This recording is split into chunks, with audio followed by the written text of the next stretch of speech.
Jaya Radha Madhava Punya Vihari.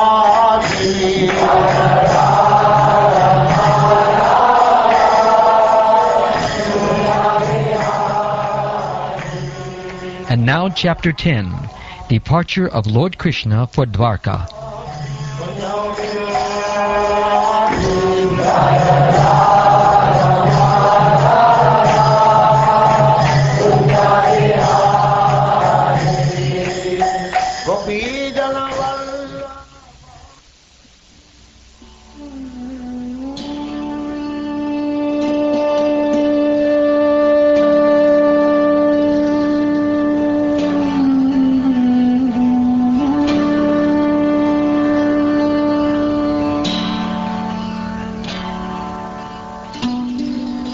Shonaka Muni asked, after killing his enemies who desired to usurp his rightful inheritance, how did the greatest of all religious men, Maharaj Yudhishthir, assisted by his brothers, rule his subjects? Surely he could not freely enjoy his kingdom with unrestricted consciousness. Sutta Goswami said, Lord Sri Krishna, the Supreme Personality of Godhead, who is the maintainer of the world, became pleased after re-establishing Maharaj Yudhishthir in his own kingdom, and after restoring the Kuru dynasty, which had been exhausted by the bamboo fire of anger. Maharaj Yudhishthir, after being enlightened by what was spoken by Bhishmadev and Lord Sri Krishna, the Infallible, engaged himself in matters of perfect knowledge, because all his misgivings were eradicated. Thus he ruled over the earth and seas, and was followed by his younger brothers. During the reign of Maharaj Yudhishthir, the clouds showered all the water that people needed, and the earth produced all the necessities of man in profusion. Due to its fatty milk bag and cheerful attitude, the cow used to moisten the grazing ground with milk. The rivers, oceans, hills, mountains, forests, creepers, and active drugs in every season paid their tax quota to the king in profusion. Because of the kings having no enemy, the living beings were not at any time disturbed by mental agonies, diseases, or excessive heat or cold. Sri Hari, Lord Sri Krishna, resided at Hastinapur for a few months to pacify his relatives and please his own sister Subhadra. Afterwards, when the Lord asked permission to depart, and the king gave it, the Lord offered his respects to Maharaj Yudhishthir by bowing down at his feet, and the king embraced him. After this, the Lord, being embraced by others and receiving their obeisances, got into his chariot. At that time, Subhadra, Draupadi, Kunti, Uttara, Gandhari, Dhritarashtra, Yuyutsu, Kripacharya, Nakula, Sahadeva, Bhimasen, Domya, and Satyavati all nearly fainted because it was impossible for them to bear separation from Lord Krishna. The intelligent, who have understood the Supreme Lord in association with pure devotees, and have become freed from bad materialistic association, can never avoid hearing the glories of the Lord, even though they have heard them only once. How then could the Pandavas tolerate his separation? For they had been intimately associated with his person, seeing him face to face, touching him, conversing with him, and sleeping, sitting, and dining with him. All their hearts were melting for him on the pot of attraction. They looked at him without blinking their eyes, and they moved hither and thither in perplexity. The female relatives, whose eyes were flooded with tears out of anxiety for Krishna, came out of the palace. They could stop their tears only with great difficulty.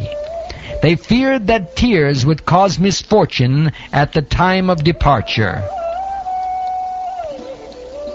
While the Lord was departing from the palace of Hastinapur, different types of drums, like the mridanga, dola, nagra, danduri, and dandubi, and flutes of different types, the veena, gomukha, and beri, all sounded together to show him honor.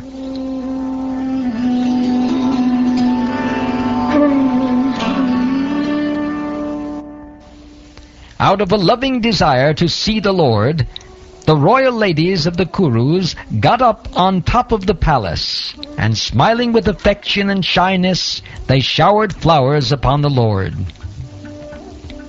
At that time, Arjun, the great warrior and conqueror of sleep, who is the intimate friend of the most beloved Supreme Lord, took up an umbrella which had a handle of jewels, and was embroidered with lace and pearls. Uddhava and Satyaki began to fan the Lord with decorated fans, and the Lord, as the master of Madhu, seated on scattered flowers, commanded them along the road. It was being heard here and there that the benedictions being paid to Krishna were neither befitting nor unbefitting, because they were all for the Absolute, who was now playing the part of a human being.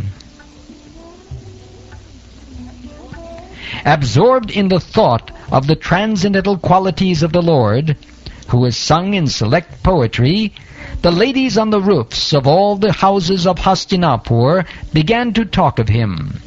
This talk was more attractive than the hymns of the Vedas. They said, "Here he is, the original personality of Godhead as we definitely remember him. He alone existed before the manifested creation of the modes of nature, and in him only, because he is the Supreme Lord, all living beings merge, as if sleeping at night, their energy suspended." The personality of Godhead, again desiring to give names and forms to his parts and parcels, the living entities, placed them under the guidance of material nature. By his own potency, material nature is empowered to recreate. Here is the same Supreme Personality of Godhead, whose transcendental form is experienced by the great devotees who are completely cleansed of material consciousness by dint of rigid devotional service and full control of life and the senses. And that is the only way to purify existence. Oh, dear friends, here is that very personality of Godhead, whose attractive and confidential pastimes are described in the confidential parts of Vedic literature by his great devotees. It is he only who creates, maintains, and annihilates the material world, and yet remains unaffected. Whenever there are kings and administrators living like animals in the lowest modes of existence, the Lord, in his transcendental form, manifests his supreme power, the truth positive, shows special mercy to the faithful, performs wonderful activities, and manifests various transcendental forms as is necessary in different periods and ages. Oh, how supremely glorified is the dynasty of King Yadu, and how virtuous is the land of Mathura, where the supreme leader of all living beings, the husband of the goddess of fortune, has taken his birth and wandered in his childhood. Undoubtedly it is wonderful that Dwarka has defeated the glories of the heavenly planets and has enhanced the celebrity of the earth. The inhabitants of Dwarka are always seeing the soul of all living beings, Krishna, in his loving feature. He glances at them and favors them with sweet smiles. Oh, friends, just think of his wives, whose hands he has accepted. How they must have undergone vows, baths, fire sacrifices, and perfect worship of the Lord of the universe, to constantly relish now the nectar from his lips by kissing. Of Rajabhut, just by expecting such favors. The children of these ladies are Pradyumna, Samba, Amba, etc. Ladies like Rukmini, Satyabhama, and Jambavati were forcibly taken away by him from their Svayamvara ceremonies. After he defeated many powerful kings, these were also forcibly taken away by him after he killed Bhaumasura and thousands of his assistants. All of these ladies are glorious.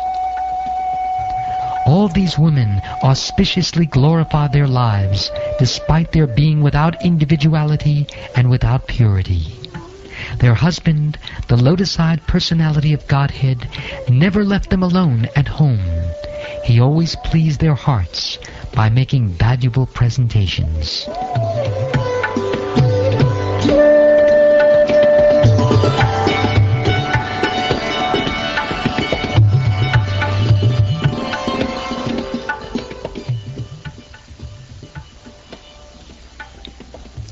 While the ladies of the capital of Hastinapur were greeting him and talking in this way, the Lord, smiling, accepted their good greetings, and casting the grace of his glance over them, he departed from the city.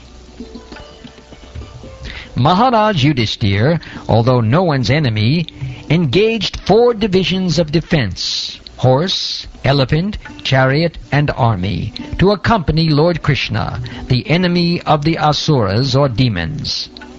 The Maharaj did this because of the enemy and also out of affection for the Lord. Out of profound affection for Lord Krishna, the Pandavas, who were of the Kuru dynasty, accompanied him a considerable distance to see him off. They were overwhelmed with the thought of future separation. The Lord, however, persuaded them to return home, and he proceeded towards Dwarka with his dear companions. O Shonaka, the Lord then proceeded towards Kuru Jangala, Panchala, Shudasena, the land on the bank of the river Yamuna, Ramarvata, Kurukshetra, Matsya, and Sarasvata, the province of the desert and the land of scanty water. After crossing these provinces, he gradually reached the Sauvira and Abhira provinces, then west of these reached Dwarka at last. On his journey through these provinces, he was welcomed, worshipped, and given various presentations. In the evening, in all places, the Lord suspended his journey to perform evening rites. This was regularly observed after sunset.